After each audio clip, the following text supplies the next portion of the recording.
Madzulo bwino ndi nthawi ya nkhani kuchokera kuno ku MBC ndipo muli ndine Simeon Boyce ndi nzangayu Tausoni Kamalata. Tiyambe ndi mitu yake. Alimi amaboma achikwawa ndi nsanje ayamba kupindula ndi ngalande za ulimi wa mthirira za Shire Valley Transformation Project mwezi wa Oktoba chaka chino.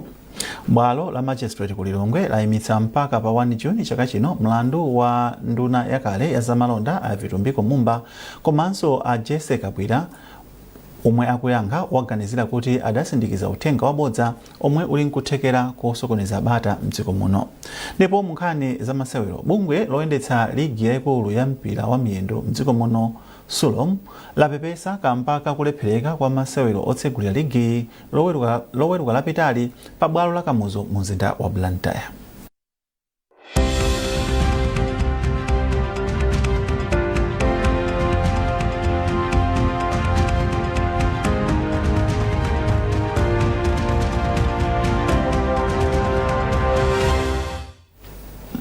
Tiyambe ndi nkhani yakuti alimi amaboma achikwawa ndi nsanje ayamba kupindula ndi ntchito yomanga ngalande za ulimi wa mthirira pansi pa ntchito ya Shire Valley Transformation Project mwezi wa Oktoba chaka chino akamaliza ntchito yoyika mapayipi otenga madzi mu mtsinje wa Shire.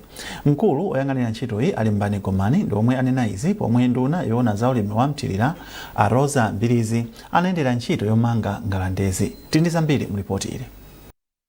Pa ulendowu omwe ndunayi inabwera ndi akuluakulu ena akunduna wa zamalimidwe inayamba ndi kuyendera ntchito yomanga malo omwe akuyika mapayipi otengera madzi mu damu la Kapichira lomwe limalumikizana ndi mtsinje wa Shire.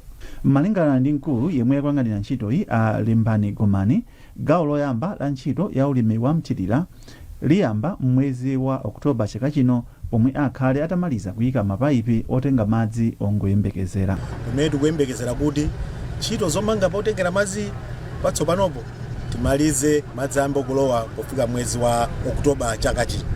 Ndiye kuti mabloko oyambirira awiri amene ali kuntunda uko imene ili yakambadwe yaikulu 105 hectares kuliso ina ya Mwanali Range yaikulu 674 hectares mabloko amene miyezi imene ya Oktoba project takonza ndondomeko zokuti akhale kuti masystem amthirira amene momo tamanga madzi akamafika Oktoba alimi ayambe kupindula. Nduna yoona za ulimi wa mthirira a Rosa Mbirizi ati ndi wokhutira ndi momwe ntchito yomanga ngalandezi ikuyendera. Iwo ati boma lili ndi chidwi chachikulu kuti ntchito yomanga ngalandezi ithe mwansanga kuti alimi ayambe kupindula. Kunoko ndaona ntchito yopambana kwambiri monga mwaonera ndi project yokuti yasintha even kaonekedwe kamalo akuno komanso tikuyembekeza kuti project imeneyi isintha kwambiri ntchito za ulimi kuno ku Shire Valley. Monga mukuziwa kuti anali maloto amalemu bingo kuti kuno kulowa Shire kukhale maloto apereka zakudya ku dziko lonse la Malawi and mmene mukuonera project iyi ndizotheka kuti tingatero. Ena mwa alimi ochokera ku ma cooperative akambadwe ndi Mwanali Range ati ndi okonzeka kuti ayambe ntchito ya ulimi wa mthirira madzi akangoyamba kuyenda mu ngalandezi. Chifukwa panopo tikuyembekeza kuti zinthu ntchito yambike maminda mwathu tiyambe kulima ndi apapo tikuona kuti ntchito ikuyenda bwino. Yembekeza yanga nchoti kutsogola kumene tikupitaku todziwa kuti tidzalandira phindu yo zinthu zimene tingalime mmene momo ndi kutipindulira kuti dera lathu lituluke ndi mabanja athu atuluke. Ndunayi inayenderanso malo omwe Shire Valley Transformation Project ikuwamanga kuti a Southern Region Water Board SRWB azikonzera madzi omwe aziwagawa kwa anthu amboma la Chikwawa ndi madera ena. Ntchito iyi ikatha idzasintha kachitidwe ka ulimi pobweretsa luso la makono komanso idzathandiza kwambiri mabanja oposa 48,000 akuchigwa cha mtsinje wa Shire. Kuchokera kuno ku Chikwawa ndine Simeon. Boma layamikira bungwe lopereka ntchito za luso la manja la TVETA pochulukitsa chiwerengero cha ophunzira a ntchito za manja mu sukulu za mdziko muno. Nduna ya za ntchito ndi luso a Joel Chigona anena izi ku Lilongwe atayendera maofesi a bungweli mu mzindawu. Zambiri mu ripoti ili la Lonjezo Msodoka. Ndunayi inayamba ndi kuyendera maofesi a bungweli ndipo inapitilira kuchita zokambirana ndi akuluakulu ena ku bungweli. Achigona atsimikizira akuluakulu a ofesi kuti boma ndilodzipereka kuthana ndi mavuto osiyanasiyana omwe bungweli likukumana nawo, monga kulephera kumanga sukulu za ntchito zamanja zochuluka komanso kupereka ndalama zokwanira ku ntchito zake. Iwo ati kutero kuthandizira kuti bungweli lifikire ophunzira ochuluka ndi ntchito za luso lamanja mdziko muno. Ulendo wanga obwera kuno ndi chilimbikitso chachikulu chomwe iwonso kwa mastafu awaona kuti ifeyo tifuna tigwira ntchito nawo limodzi ndithu. Tikhoza kutsimikizirani pano kuti chilowereni cha DPP mavuto ngati amenewo ambiri achepa chifukwa kuti utsogoleri wake ukulimbikitsa kwambiri kuti achinyamata adzipita ku technical college ndipo abwana ndiokonzeka kwambiri kuti panga support. Mkulu wa bungwe la TVETA a Elwin Chiwembu Sichiola ati bungweli likuchita bwino mu ntchito zake poonetsetsa kuti chiwerengero cha anthu olandira maphunziro aluso lamanja chikukwera. Iwo ati ndizosangalatsa kuti atsikana omwe akuchita nawo maphunziro a ntchito zamanja zomwe kale zinali za amuna okha akuchulukirabe. Asichiola afotokozanso kuti bungwe la TVETA likukonzekera zoyambitsa maphunziro ena tsopano monga okhudza za migodi. Natipasa mwayi kwaonesa nduna zinthu zimene takhala tikupanga ndi zinthu zambiri zimene padakali pano zikuyenda bwino ndipo zimene tikusangalala kuti zapita patsogolo.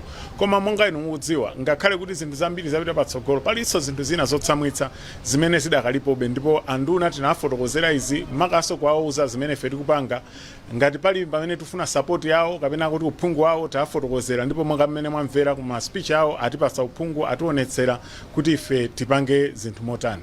Dziko lino lili ndi sukulu za boma zopereka maphunziro aluso lamanja zikuluzikulu zokwana 7 za madera zopitirira 14 komanso zina zing'onozing'ono zoposa 28. Lonjezo Nsodoka, MBC, Lilongwe. Bungwe la Companies Registration and Intellectual Property Center lati kutukula ntchito zaluso ndi nsanamira imodzi yomwe dziko lino ingathandize kuti ikwaniritse masomphenya ake a Malawi 2063. Mkulu wa bungweli Achikumbutso Namero anena izi mu mzinda wa Lilongwe pa msonkhano ofunsa maganizo anthu osiyanasiyana za ndondomeko yokhudza mmene dziko lino lingatetezere ntchito zaluso National Intellectual Property Policy mchingerezi. Austin Fukula andizambiri. Anamero anati molumikizana ndi boma kukonzanso ndondomeko yokhudza ntchito zaluso kuti igwirizane ndi mfundo za chitukuko za Malawi 2063 komanso kamba kuti zinthu zina zasintha kuchoka mchaka cha 2019. Iwo ati ntchito zaluso monga nyimbo, zolembalemba, mafilimu, zosokasoka komanso zaluso la makompyuta muli chuma chambiri chotukulira dziko lino koma pakufunika ndondomeko zoyenera kuti izi zitheke. Ndi anzathu azaluso akuyesetsa ndithu akuchita bwino komano akuyenera kuthandizidwa kwambiri kuti apite patsogolo osati mdziko muno azithaso kutengera ntchito zawo kunja kwa dziko lino kuti tizitha ngati dziko kuchita eni forex. Mayunivesity mwathu muchitika zambiri. Cholingaso cha dongosolo limeneli polisi imeneyi ndoti tathandize amayunivesity athu kuti zomwe akupangazo zizitha kufika pansika. Yemwe akutsogolera ntchito yokonzanso ndondomeko ya zalusoyi Green Siwande amdziko la South Africa ati dziko la Malawi lili ndi ukadaulo okwanitsa kukweza chuma chake kudzera mu ntchito zaluso makamaka m'madera a zaulimi, luso la makompyuta komanso zosokasoka. Iwo ati ndizonyaditsa kuti sukulu za ukachenjede mdziko muno zikutha kupanga zinthu zaluso zomwe zitha kutukula chuma cha dziko lino ngati zitamagwira ntchito zake. Mwachidule mlozo watsopano omwe akufuna aukhazikitsewu ukuyang'ana kuti ntchito zaluso zikhale zapamwamba zomwe zingachititse kuti madera ambiri achitukuko monga zaulimi, zamafakitale, zamigodi ndi zokopa alendo zikule mdziko muno pofika chaka cha 2063. Austin Fukula, MBC, Lilongwe. Ofesi ya zaumoyo mboma la Mangochi yakhazikitsa gawo lachiwiri la ntchito yopereka katemera oteteza matenda a polio kwa ana osapyola zaka 10. Ntchitoyi yomwe ayigwire mpaka na lachinayi pa 30 April cholinga chake ndi kulimbikitsa kupereka uthenga okhudza katemera oteteza ku matenda a polio yemwe akuluakulu a zaumoyo akupereka kwa ana. Malingana ndi mmodzi mwa akuluakulu pa nkhani ya zaumoyo m'bomali Chimwemwe Jera, ntchitoyi ayigwira khomo ndi khomo msukulu zosiyanasiyana komanso malo ena pofuna kupereka katemerayo kwa mwana wina aliyense. Ajera akufotokoza. Ana omwe analandira kale katemera amene mugawo loyamba alandiranso. Chifukwa choti katemera ameneyi cholinga chake ndi kuchulusa mphamvu mthupi mwa mwana kuti mwina akhoza kumalimbandika ndi matenda amene a polio. So ngati mwana analandira kale koyamba katemera ameneyi apanso akunena kuti alandire katemera ameneyi cholinga choti mphamvu zake zichuluke mthupi. Mugawo loyamba ngakhale kuti inafikira ana 101 pa ana 100 aliwonse, komano titapanga kafukufuku zinaoneka kuti mwina sinachitire bwino, sinafikire bwino ana onse. Chifukwa tabwera kafukufuku kusankhana 6 anapeza kuti mwina ana 9 ana ali olephera sanalandire katemera ameneyi. So izizi tizinatipangisa mwina kuona so kuti kodi ndi anthu angati omwe amapereka katemera ameneyi mu raundi yoyamba, zomwe zalithandiza so kuti mwina tione kuti kodi kuti tifikire ana amenewa tigwiritse ntchito njira zanji. Komanso nthawi zina zimapeza kuti mwina ma-HSA athu akapita ku mizi amapeza kuti mwina ana chakulibe, kapena mwina ena akuakaniza kulandira chifukwa cha zipembedzo. So zimene ziso zatithandiza kuti mwina tifikirenso akuluakulu amudzi onse kani mafumu athu kaya ndi atsogoleri a zipembedzo ndi uthenga umene wa polio kuti mwina ayesese kuwalimbikitsa makolo kuti ana awo akhoza kulandira katemera ameneyi. Bwalo la Magistrate ku Lilongwe layimitsa mpaka pa 1 Juni chaka chino mlandu wa nduna yakale ya zamalonda a Vitumbiko Mumba komanso a Jesse Kabwira, omwe akuyankha owaganizira kuti anasindikiza uthenga wabodza omwe unali ndi kuthekera kusokoneza bata mdziko muno. Mmodzi mwa omwe akuyimira awiriwa pa mlandu akhwima Mchizi ati izi ndikamba kuti mboni zaboma sizinakonzeke poonekera ku bwaloli. Mchizi ati sanatsutsane ndi kuyimitsa kwa mlandu kamba kuti iwo ndi okonzeka nthawi iliyonse kupitiriza mlandu. Iwo akufotokoza. Lero mlandu umayenera kuyamba kunena kuti aboma amayenera kupanga parade ma witnesses awo. Titafika aboma atiuza kuti ma witnesses awo sali available palibe lero ndi amapempha kuti tizabwere tsiku lina ndi sitinatsutsane nazo ndi kesa ika kuti ibwere pa 1 June 2026. Ife tinali kukonzeka lero tisakhaso kukonzeka pa 1 June ipo tizapitira bwinobwino. Mukonera nkhanizi kuchokera kuno ku MBC. Tiyeni tionenso mitu yake.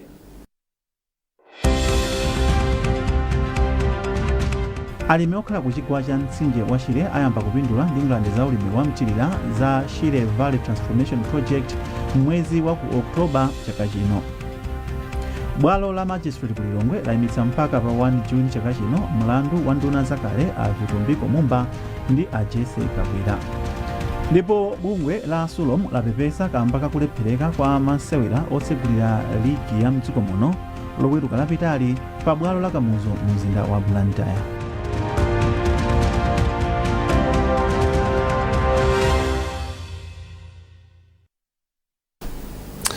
Tikupitirira ndi nkhani zathu. Nthambi ya asilikali ankhondo ya MDF yomwe imagwira ntchito zomangamanga Engineering Construction Company Limited yasanena mgwirizano ndi konsolo ya mzinda wa Lilongwe omwe nthambi ya asilikali igwire ntchito yomanga misewu ndi milatho ina mu mzinda wa Lilongwe. Mkulu wa asilikali ankhondo mdziko muno a General George Alexander Jafu ati mgwirizanowu ukusonyeza udindo ndi zolinga zofanana zomwe nthambi ziwirizi zili nazo pa chitukuko cha dziko lino. Catherine Banda walemba ripoti ili. Mkulu wa nthambi ya asilikali ankhondo ya MDF a George Alexander Jafu anati mgwirizanowu ukusonyeza masomphenya ofanana omwe konsolo ya mzinda wa Lilongwe ndi nthambi ali nawo pofuna kukhala ndi mzinda wabwino omwe ozilankhula zofuna za Malawi. Iwo anatinso kampani ya zomangamanga ya asilikali ankhondoyi imagwira ntchito zake mwa ukadaulo mdziko muno pa zomangamanga ndipo ati agwira ntchito yopambana. Mkulu wa kampani ya zomangamanga ya asilikali ankhondo ya ECCL a Colonel James Matthews Aidini ati iwo ndi okonzeka kugwira ntchito zomwe zili mu mgwirizanowu ndipo azigwira mu nthawi yake. Ifetu udindo wathu makamaka ngati ECCL ndi kugwira ntchito yomwe yapangidwa plan ndi kupangidwa fund ndi ya council. Ntchito zimenezi ife tilokhonzeka olinakhala dzulo ndi panopa basi tili pa ndime. Mkulu wa khonsolo ya mzinda wa Lilongwe Clement Stambuli ati khonsoloyi ikuzindikira kuthekera ndi ukadaulo wa asilikali ankhondo ndipo ndi chifukwa chake achita nawo mgwirizano ndipo akuyembekeza kuti zitukuko zipitilira kupita chitsogolo mu mzindawo kudzera mu ubalewu. Mkulu woona zomangamanga ku khonsoloyi a Julius Tsogolani ati mgwirizano ndi MDF wathandiza kuti ndondomeko zopeza ogwira ntchito yomanga misewuyi ichepe ndinso kuti mtengo wogwirira ntchitoyi ukhale wabwino kamba kuti ndi kampaniso ya boma. Ndipo mgwirizanowu tasaina wa 2 years kwa mukhozi khala renewable. Ife ngati asite tilokondwa ndi mgwirizano umenewo ndipo tikupempha upangitsa kuti ntchito yokonza misewu mtawuni muno isaje nthawi yayitali komanso ikhale cost effective.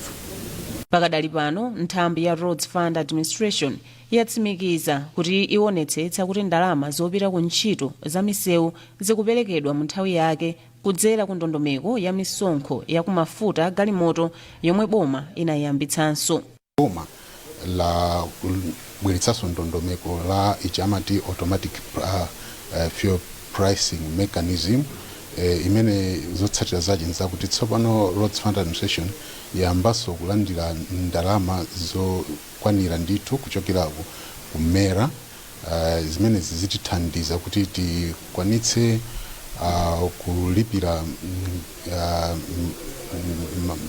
ntchito za maintenance ndi rehabilitation ya misewu musite muno ndi dziko lonse. Mgwirizanowu omwe ndi wa zaka ziwiri ukhudza ntchito yomanga mlatho wa mtsinje wa Lingadzi, msewu wolumikizitsa area 47 ndi 49 kudzera pa mtsinjewu ndi kukonzanso msewu wochoka pa roundabout ya Capital Hotel kupita ku Kamuzu Palace mu mzindawu zomwe zichitike ndi ndalama za pafupifupi 15.5 billion kwacha. Catherine Banda, MBC Lilongwe. Apolisi mdziko muno ati apitiriza kugwira ntchito ndi mabungwe osiyanasiyana pamomwe angasamalire ana omwe apalamula milandu podikira kuwapititsa ku malo osungirako ana amene amasungira ana opalamula milandu. Polankhula ndi MBC, mneneri wa polisi mchigawo cha Kumpoto Cecilia Mfune wati anthu akufunika kumvetsetsa ntchito ya polisi posamalira anthu omwe alakwira lamulo. Simeon Mshisha ali ndi ripoti ili lomwe akuwerenga The Blessings Gondwe. Lamulo lomwe limaona zoteteza ndi kusamalira ana lotchedwa Child Care Protection Act mu Chingerezi, lomwe linakhazikitsidwa mu chaka cha 2010 limapereka mphamvu ku nduna umene umaona kuti pasamakhale kusiyana pakati pa amuna ndi akazi komanso chisamaliro cha ana kuti azisamalira ana amene apalamula milandu omwe sanakwanise zaka 18 zakubadwa kumalo omwe boma linakhazikitsa monga kumpemba ku Blantyre. Lamuloli limathandiza kuti apolisi azitsata ndondomeko zomwe zili mu lamuloli akagwira ana omwe apalamula mlandu. Muneneri wa apolisi mchigawo cha Kumpoto Cecilia Mfune anati ndi ntchito ya bwalo la milandu kupeza nthambi yoyenera kuyang'anira ana amene apalamula mlandu. Tinenetse kuti kamakhala ndithu ka process tikamanga ana amene apalamula mlandu makamaka tikukamba za ana amene ali ndi zaka sanakwanise zaka 18. Sizoona kunena kuti feyo apolisi anaja tikawagwira kunoko Kumpoto timangowapanga lilizi kunena kuti alibe mlandu popeza ndi mwana, koma malamulo amanena kunena kuti mwana wang'ono akamangidwa koyamba mwana uja timayitanitsa makolo ake komanso mogwirizana ndi anzathu a social welfare amabweranso mwana uja timampanga counseling. Pothirapo ndimanga mmodzi mwa akuluakulu aku ofesi yoona zosamalira anthu kumpoto kwa boma la Mzimba a Helen Smwaka anati ofesi yawo imagwira ntchito limodzi ndi apolisi potumiza ana amene alakwira lamulo kumalo osungirako ana otere. Ndizoona unena kuti tomakhala ndi ana amene timanena kuti amalakwira lamulo, ndipo ana amene wakalakwira lamulo akakhala kuti apolisi awagwira like kunoko zimene timapanga chifukwa chonena kuti paliko ka distance kuchoka pa office pathu kafika ku polisi ana ena amakhala unena kuti amakhala ovuta kuti mwina awatenge ku polisi awabweretse kuno, komano ndi mmene zinakhazikisidwira unena kuti mwana akapezeka kuti walakwira lamulo apolisi ena kuti amubweretse kuno ku social welfare kuti ifeyo ticheze naye titolere information. mayi wina okhuzidwa ndi nkhaniyi ku Mzuzu a Lydia Luhanga anati mwana wawo anamutumiza kumalowa mothandizidwa ndi ofesi yona zosamalira anthu kumpoto kwa boma la Mzimba. Ineyo kumbali yanga umboni ndili nawo kuzera pa mwana amene ndimakhala nkati mwa nyumba mwanga. Ntchito yoteteza ndi kusamalira ana ndiyofunika kwambiri kuti dziko la Malawi likwaniritse masomphenya ake a Malawi 2063. Chipani cholamula cha Democratic Progressive DPP chatsimikizira mtundu wa Malawi kuti President Mutharika ndi boma lake akuchita chilichonse chothekera pofuna kuthana ndi mavuto omwe ali mdziko muno, kuphatikizapo kusowa kwa mafuta a galimoto komanso ndalama zakunja. Nduna yoona za ubale wa dziko lino ndi maiko ena a George Chaponda komanso a Charles Mchacha omwe ndi governor wa chipanichi mchigawo chakumwera alankhula izi pa msonkhano wa ndale omwe anachitisa pa Mpingwe Primary School Ground kubangwe mu mzinda wa Blantyre. Charles Chindongo walemba ripoti ili koma akuwerenga ndi Romeo Umali. Poyankhula kukhimbira anthu, nduna yoona za ubale wa dziko lino ndi maiko ena omwenso anali mlendo olemekezeka a George Chaponda yatsimikizira mtundu wa Malawi kuti vuto la mafuta a galimoto mdziko muno likhala mbiri chabe. Poyankhulanso ndi olemba nkhani lachisanu lapitali, nduna ya zamphamvu ndi magetsi a Jena Matanga inauza dziko kuti galimoto zoposa 200 zonyamula mafuta zinali munjira, choncho palibe chifukwa chodera nkhawa. Mafuta a galimoti osachedwa pa muzaona kuti zinthu zikhala bwino chifukwa sopano tikupeza njira zina zoti tikhale ndi steady market yonena kuti munthu amene azitha kutipasa taziwa kuti zovuta zinali zoti forex inali yovuta pokula mafuta, koma alipo ena amene atithandiza azatipasa ife mafuta osayikako nzeru kwambiri nkhani yoti tilipire pompo. Poyankhula kumayambiriro, governor wa chipanichi mchigawo chakumwera a Charles Mchacha anapempha anthu onse otsatira chipani cha DPP kuti akhale ogwirizana kuti chipanichi chipitirire kukhala champhamvu pamene chikukonzekera chisankho cha 2030. Cholinga cha msonkhano ndi kulimbikitsa chipani kuti chipani chathu chikhale champhamvu, mukuziwa kuti madera ambiri kunawina ma independent choncho kuti makhala ndi ma parallel structures. Ndiye timafuna kuti chipani chathu chikhale champhamvu kuposa kale kuti 2030 tisakeso ndi mavuto akawiridwe, chifukwa chipani chikakhala kuti chili ma structures abwino sichivuta kawiridwe. Pothirirapo ndemanga, phungu wa derali Justice Katika wayamikira President Professor Arthur Peter Mutharika kamba kokonzanso thumba la chitukuko la Constituency Development Fund limene anati lithandiza kwambiri kupititsa patsogolo ntchito za chitukuko mdziko muno. Bungwe loyang'anira masewero osiyanasiyana la Malawi Olympic Committee lakhazikitsa ndondomeko yoyendetsera masewero ya zaka zisanu ndi zitatu 8. Ndondomekoyi ayikhazikitsa pa msonkhano waukulu wa bungweli omwe unachitikira mu mzinda wa Lilongwe. Zambiri mu ripoti ili la Foster Maulidi. Mtsogoleri wa bungwe la Malawi Olympic Committee Ajapi Muhango ati ndondomeko zatsopanozi zalunjika pakayendetsedwe ka masewero mwa ukadaulo komanso umodzi pakati pa mabungwe ndi cholinga chokhala ndi osewera omwe akhoza kumachita bwino ndi kupambana mendulo zikuluzikulu m'mipikisano yakunja. Amuhango ati aonetsetsa kuti izi zikwaniritsidwe pokonza zosamwitsa zomwe zinachititsa kuti mfundo zina zomwe zinali mu ndondomeko ya m'mbuyomu zisakwaniritsidwe. Imene tayika lero ndondomeko yatsopano ya zaka zisanu ndi zitatu kubwerayi iyende bwino. Chimene tikufuna ndi chani? Tikufuna kuti podium performance kapena nene kuti zochitika za pa ground tizichita bwino. Amalawi tawatopa ngumva kuti lero tapita uku tamenyedwa. Sizikatheka kuti maiko tikono ngati Botswana kupapezeka kuti peja kuti munthu akuthamanga namba katenga golide. Ife tukatika bwa ndiye tikufuna kuti pamene papa tipakonze bwino. Ndiye konza kwake tithandizana anoka chinthuchi boma komanso anzathu sports council. Wachiwiri kwa mkulu woona za masewero mu nduna wa za masewero Joseph Mazaza wayamikira bungweli kamba kotsata ndondomeko zabwino pochititsa msonkhanowu. Amazaza ati undunawu udzipereka pofuna kuthandizira kukwaniritsa mfundo zatsopanozi kudzera mu ndondomeko zake za chitukuko cha masewero. misonkhano imeneyi ndiyofunikira chifukwa amatha kugawana mapulani amene analipo, amene anapanga plani mbuyomo, komanso kugawana kuti kodi kupita chitsogolo tipita bwanji. So mmene apanga annual general meeting lerolo ndaona kuti kambirana zinthu zina zimene ndizofunikira kwambiri ku nkhani yopititsa masewero patsogolo mdziko lathu lino. Pa msonkhanowu nthumwi zinawunikiranso ndi kuvomereza malipoti kuchokera ku nthambi za bungwe la MOC monga zachuma ndiyoona zakayendetsedwe ka ntchito za bungweli kuyambira chaka chatha. Foster Maulidi, MBC Sport. Ndipo tengakanali pa nkhani za masewerozi, bungwe loyendetsa ligi yaikulu ya mpira wa miyendo mdziko muno ya FDH Bank Premiership la Sulom lapepesa kamba kakulephereka kwa masewero otsegulira ligi loweruka lapitali pa bwalo la Kamuzu mu mzinda wa Blantyre.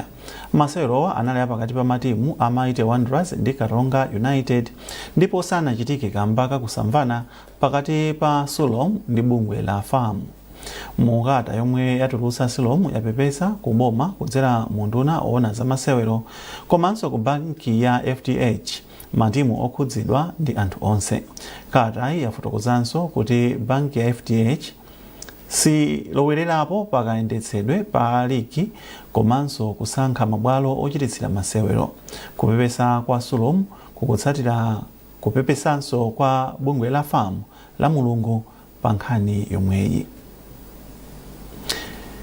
Pomaliza nkhani zathuzi nayinso mitu yake.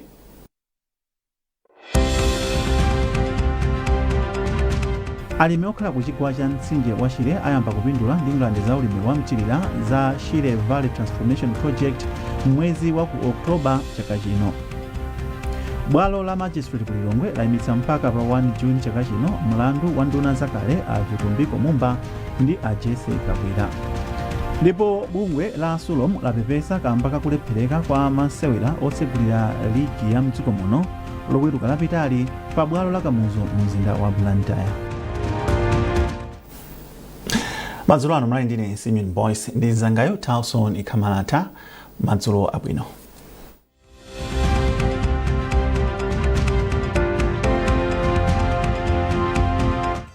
Awa ndi alimi awiri a tomato omwe minda yawo ndiyo yandikana. Alimiwa nthawi zonse amagwira ntchito zawo mwa mpikisano. Lero mpikisano wakula ndi wa mthirira pamene wina amagwiritsa ntchito otekeni imodzi, mlimi wina anatulutsa